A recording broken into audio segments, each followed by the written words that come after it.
বেশিরভাগ উদ্যোক্তারাই ভুলটা এই জায়গাতে করে, তারা ভাবে কন্টেন্ট বানানো এবং ফেসবুকে অ্যাড রান করাই মনে হচ্ছে মার্কেটিং। আসলে এই জিনিসটা কিন্তু মার্কেটিং না, এটা একটা মার্কেটিংয়ের পার্ট যেটাকে আমরা বলে থাকি প্রমোশন। তাহলে মার্কেটিং কি? মার্কেটিংটা হচ্ছে আপনার কাস্টমারের প্রতিটা ইন্টারাকশান কিভাবে হবে সেটাকে ঠিক করা। যেমন আপনার প্রোডাক্ট থেকে শুরু করে সার্ভিস, প্রক্রিয়া, অভিজ্ঞতা, এই সব কিছুই কিন্তু একটা মার্কেটিংয়ের মধ্যে পড়ে। এই প্রতিটা ইন্টারাকশন যদি আমরা বুঝতে যাই তাহলে আমাদেরকে জানতে হবে 7P মেথড। এই 7P মেথডটা আসলে কি? এই ভিডিওতে আমরা আলোচনা করব 7P মেথডটা নিয়ে। 7P মেথডের প্রথম যে বিষয়টা সেটা হচ্ছে প্রোডাক্ট, অর্থাৎ আপনি আপনার কাস্টমারকে কি প্রোডাক্ট দিচ্ছেন, কাস্টমার সেই প্রোডাক্টটা কেনার ফলে কি ভ্যালুটা পাচ্ছে, তার কোন প্রবলেমটা সলভ হচ্ছে সেটাকে আপনাকে ঠিক করতে হবে।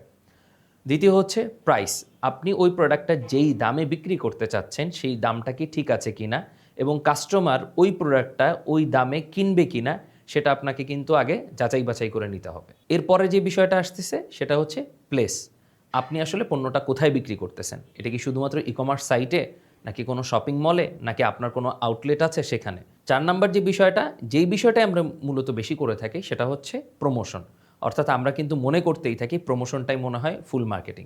প্রমোশনটা থেকেই এই যে আপনি ফেসবুকে অ্যাড রান করছেন, ইউটিউবে অ্যাড রান করছেন, হয়তো আপনি এসইও করছেন, হয়তো আপনি এসএমএস মার্কেটিং করছেন, এই যত কিছু আপনি যা করতেছেন এগুলো কিন্তু সব কিছুই আপনার প্রমোশনের মধ্যে পড়তেছে। 5 নম্বরে যে বিষয়টা সেটা হচ্ছে পিপল, অর্থাৎ আপনার এই প্রোডাক্ট সার্ভিস বিক্রি করতে গিয়ে যেই মানুষগুলো কাজ করতেছে তারা কাস্টমারের সাথে কিভাবে বিহেভিয়ার করতেছে, কিভাবে সাপোর্ট দিচ্ছে, এই বিষয়টাও কিন্তু মার্কেটিংয়ের মধ্যেই পড়ে।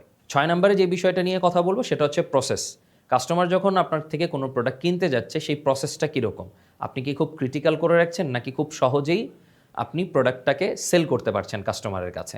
যেমন একটা ওয়ার্ডপ্রেস ওয়েবসাইট হতে পারে বা যে কোনো ধরনের ওয়েবসাইট হতে পারে, সেখানে কি 2 ক্লিকের মাধ্যমে কিনতে পারছে, নাকি কাস্টমারকে আপনি বড় কোনো ফর্ম দিয়ে দিচ্ছেন, সেটা ফিল আপ করতে হচ্ছে, তারপরে পেমেন্ট প্রসেস করতে হচ্ছে, এরপরে হয়তো অর্ডারটা কনফার্ম হচ্ছে। সো আপনি পুরো প্রসেসটাকে কিভাবে সহজ করে দিচ্ছেন সেটাও কিন্তু একটা মার্কেটিংয়ের মধ্যেই পড়তেছে। সর্বশেষে যেই জিনিসটা বলবো এটা কিন্তু অনেক গুরুত্বপূর্ণ, সেটা হচ্ছে ফিজিক্যাল এনভায়রনমেন্ট, অর্থাৎ আপনার প্রোডাক্টের লুকটা কীরকম, আপনার প্রোডাক্টটা যে আছে সেই প্রোডাক্টের লুকটা কীরকম, দেখতে কীরকম, সেটার প্যাকেজিংটা কত প্রিমিয়াম, আপনি যখন সোশ্যাল মিডিয়াতে কোনো কন্টেন্ট দিচ্ছেন সেই কন্টেন্টটা আসলে দেখতে সুন্দর কিনা, আপনার ব্র্যান্ডের কালার টোন, আপনার ব্র্যান্ডের লোগোটা সুন্দর আছে কিনা, যে সোশ্যাল মিডিয়াতে যেই পোস্টগুলো করছেন সেই সোশ্যাল মিডিয়ার পোস্টগুলো সুন্দর হচ্ছে কিনা, এটাও কিন্তু আপনার একটা বড় বিষয়। সেটা অফলাইন হোক এবং অনলাইন হোক, যে কোনো জায়গায় হোক, ব্র্যান্ড বিল্ডিংয়ের ক্ষেত্রে এই বিষয়টা অনেক গুরুত্বপূর্ণ। 7P নিয়ে তো আলোচনা করলাম, তাহলে সমস্যাটা কোথায়? সমস্যাটা হচ্ছে ওই যে বললাম, উদ্যোক্তারা কিন্তু শুধু প্রমোশনের মধ্যেই পড়ে থাকে, বাকি জায়গাগুলো নিয়ে কিন্তু তারা কাজ করছে না। যখনই তারা বাকি জায়গাগুলো নিয়ে কাজ করছে না তখন একটা সার্টেন টাইম পরে দেখা যায় তারা কাস্টমার হারিয়ে ফেলে। 7Pর বাকি যে 6টা বিষয় ছিল সেই 6টা বিষয় নিয়ে কিন্তু আপনার ব্যবসা কাজ করেনি। ফলে কি হচ্ছে, আপনি কিন্তু কাস্টমার ডে বাই ডে হারাচ্ছেন, কাস্টমারকে আপনি ধরে রাখতে পারছেন না এবং আপনার কিন্তু রিটেনশন কাস্টমারও বাড়বে না। একটা সময় দেখা যাবে রিটেনশন কাস্টমার না বাড়ার কারণে আপনার ব্যবসাটা একসময় বন্ধ হয়ে যাবে।